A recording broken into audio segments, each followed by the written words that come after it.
কারণে কি কারণে আজকে দিকে দিকে দেখতে পাচ্ছেন তো যে বিজেপি যে দানব, যে সাম্প্রদায়িক দল ধর্মের নামে অধর্মের কাজ করে চলেছে। মানব ধর্ম হচ্ছে সবচেয়ে বড় ধর্ম, মানুষ সবার উপর সত্য, তার উপর কেউ নেই। সেই মানুষকে মারার কল করেছে তারা, অথচ নাম করছে তারা ধর্ম, হিন্দু ধর্ম। হিন্দু ধর্ম হিন্দু ধর্ম কোথায় তারা রক্ষা করছে? এরা কি হিন্দু ধর্ম নয়?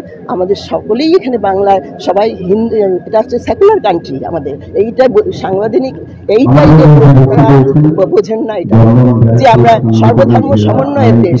বিশেষ করে বাংলায় এই পথ দেখিয়ে গেছে আমাদের ঠাকুর শ্রী রামকৃষ্ণ পরমহংসদেব, যত মত তত পথ। আমরা কিন্তু সর্বধর্মের সমন্বয়ে আমরা বিশ্বাসী। শুভেন্দু অধিকারী এখানে এসেছিলেন এবং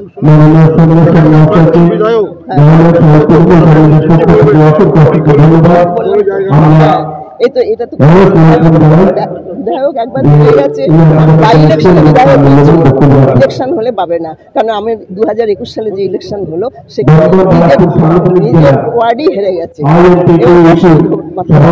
সুনীল সিংকে দেখা গেল না কেন সবাই আজকে? সুনীল সিং দলবদ্ধ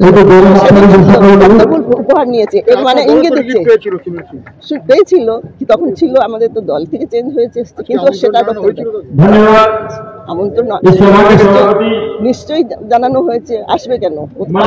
এখন দেখেছে বিজেপিতে পা রাখছে। যদি যারা তৃণমূলে টিকিট পাবে না, সেই টিকিট না পাওয়ার দরকার, ওই স্ট্যাম্পটা দিয়ে তার বিজনেস করবে। মানুষের সেবা করার জন্য বিধায়ক হয় না। আপনি বলছিলেন দৌড়ে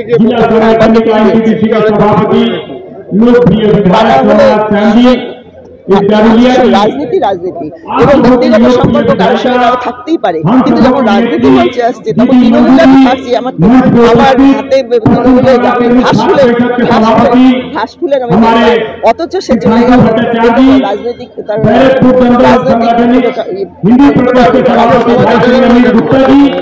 ওই জন্যই যাই আস্তে আস্তে ঘর করছে ওই দিকে, কারণ জেনে গেছে চেষ্টা করছে যাবে। বলতে পারবে, আমি বলতে কেন আমি শব্দ বলতে পারবো না, এটা পার্টি বলতে পারবো। আজকে প্রতিবাদ সভা আপনাকে বিধায়িকা বলেছেন যে কখন তৃণমূলে কখন বিজেপিতে পদ্মফুল দৌড়ে গিয়ে পদ্মফুল নিচ্ছে। দেখুন বিধায়িকা কি বলেছেন, আরো কোন বিধায়ক বলেছে না? আর কেউ বলে এই বিধায়িকা কি বলেছেন, এই বিধায়িকার মতন নেই। দুয়ারে সরকার যেমন হচ্ছে, দুয়ারে বিধায়িকা নেই।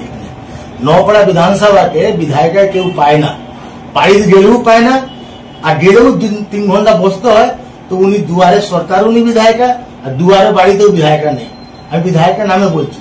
আর বিধায়িকা কি বলবেন আমার ব্যাপারে? 2011-তে উনি যখন দাঁড়িয়েছিলেন তখন আমি গারুলিয়া পৌরসভার চেয়ারম্যান, উনার 9000 ভোটে লিড দিয়েছিলাম। আপনি 2021-এ পুরো নওপাড়া বিধানসভা হেরেছিলেন উনি, সব জায়গায় হেরেছিলেন। গারুলিয়া আমি 3300 ভোটে লিড দিয়েছিলাম। 2018 বাই ইলেকশন হয়েছিল, তৃণমূল কংগ্রেসে 21000 ভোটে আমি লিড দিয়েছি। আজকে পরিস্থিতি এমন হয়ে গেছে 1500 মধ্যে এসে গেছে। আপনি তো তৃণমূলের বিধায়ক ছিলেন নওপাড়া বিধানসভা, যতদিন ছিলাম জিতিয়েছি তৃণমূল পার্টিকে। যখন তখন ভোট হয়েছে, যখনই ভোট হয়েছে 2011 থেকে আমি প্রত্যেক বছর প্রত্যেক ইলেকশনে আমি তৃণমূল জিতিয়েছি। তার মানে এটা নাকি আমি জিতিয়েছি। মমতা ব্যানার্জির আশীর্বাদ, আমাদের পরিশ্রম, আমাদের কর্মী পরিশ্রম জন্য আমরা তৃণমূল করে জিতিয়েছি। উপনির্বাচনে মঞ্জু বসুর নাম তো একবার বিজেপির তালিকাতেও দেখা গেছিল। উনি বলছেন আমাকে যে কবে তৃণমূল কবে বিজেপি। 2018-তে বাই ইলেকশন হয়েছিল, উনি এয়ারপোর্টে বসেছিলেন, ভারতীয় জনতা পার্টি প্রার্থী হওয়ার জন্য এয়ারপোর্টে উনি বসেছিলেন। উনি বললে শোভা দেবে না, উনি যত বলবেন আমার ব্যাপারে মানুষ নওপাড়া মানুষ অন্তত নেবে না। যাওয়ার ইচ্ছা ছিল আজকে আপনার প্রতিবাদ সভাতে? দল বলতে নিশ্চয়ই যেতাম, দল বলিনি, যাইনি, ওয়েট করছি। ওয়েটিং আছে? নিশ্চয়ই ওয়েটিং লিস্টে আছি। কি করবেন দল নিশ্চয় বুঝতে পারবে, দল যখন সময় আসবে ঠিক আমার ডাকবে। এখন তবে কি আছি, পার্টিতে আছি, পার্টি যতদিন বলবে না কি পার্টিতে তুমি নেই, তারপরে চিন্তা করবো কি করা যাবে না করা যাবে। দেখুন রাজনীতিকে বলা যায়, রাজনীতি যখন তখন রাজনীতি পলিটিক্স চেঞ্জ হতে পারে, আপনি যখন তখন চেঞ্জ হতে পারে। বিজেপিতে যোগদান করার জন্য এক পাপ এগিয়ে রেখেছে? না না, এখন এসব কোনো ব্যাপার নেই। বিজেপিতে এক পাপ এগিয়ে নেই আর পিছিয়েও নেই। পলিটিক্সের সব কিছু সম্ভব আছে। তাহলে দৌড়ে যাবেন কেন শুভেন্দু? নিশ্চয় যাব, কেন যাব না? যদি আজকে আমার নেত্রী মমতা ব্যানার্জি যদি এখানে উঠতে যান, আমি যদি উনি দেখেন, যদি উনাকে আমি দেখি, আমি ওর থেকে বলছে না 140 স্পিডে গেছে, 210 স্পিডে গিয়ে ওনার সাথে নমস্কার করবো। কেন না 1990 থেকে আমাদের মাননীয় মুখ্যমন্ত্রীর সঙ্গে আমি আছি। আমি টেলিফোনে দিদির সঙ্গে কথা বলতাম 25 থেকে। এরা কোথায় ছিল? আমার ব্যাপারে যদি এরা যতই বলবে কত তৃণমূলের ক্ষতি হবে। আমার ব্যাপারে যত ব্যবহৃত চেঁচাবে, খাস করে মঞ্জু বসু, আরো তৃণমূল দলের ক্ষতি হবে। আমি বাধ্য হয়ে বলতে হচ্ছে, আমার ব্যাপারে আপনার গারুলিয়া নোয়াপাড়া বিধানসভা অন্তত এখানকার বিধায়িকা বলবেন না, উনার বলা শোভা যায় না। যদি অন্য কোনো বিধায়ক বলতো তাহলে মানুষ মেনে নিত। এই বিধায়কের কোনো মানুষ মানে না। উনি বলছেন 2021-এ জিতেছি। নিশ্চয় জিতেছেন, আপনার দ্বারা কি জিতেছেন নাকি? জিতেছে মমতা বন্দ্যোপাধ্যায়, মাননীয় মুখ্যমন্ত্রী দ্বারা জিতেছেন। আপনার দয়াতে আপনি 10টাও ভোট পাবেন না। একটা আক্ষেপ হচ্ছে যে দলে এরকম ভাবে মানে কোন ঠাসা হবে বলতে পারেন, কোন ঠাসা কোন ঠাসা হয়নি। পলিটিক্সের মধ্যে কোন ঠাসা কোনো বলে জিনিস থাকে না। আপনাকে পলিটিক্স করতে হবে। আমি কোন ঠাসা কখনো হয়নি, আর কোনো কোন ঠাসা নেই। আমি মানুষের মধ্যে আছি। প্রত্যেকটা লিডারশিপ কাছে আমি কোন ঠাসা হয়েছি, এখানকার বিধায়ক জনের কোন ঠাসা হয়েছে। উনি যে ভাবে বলেছেন, উনারের ড্রাম রেখে দিন, নওপাড়া বিধানসভার ড্রাম রাখুন, একটা বিধায়কের নাম সুনীশের নামে রাখুন। উনার সঙ্গে 100% আমি এগিয়ে যাবো। উনার মানুষ চাইছেন, আমার চাইছে, উনার থেকে 100% আমি এগিয়ে থাকবো। চ্যালেঞ্জ করছেন? 100% চ্যালেঞ্জ করছি, 100% থাকবো। লেকিন উনার আলাদা ড্রাম রাখতে হবে, আমার রাখতে হবে। পার্টি হিসাবে না, আমি পার্টির চ্যালেঞ্জ করছি না, আমি উনার চ্যালেঞ্জ করছি।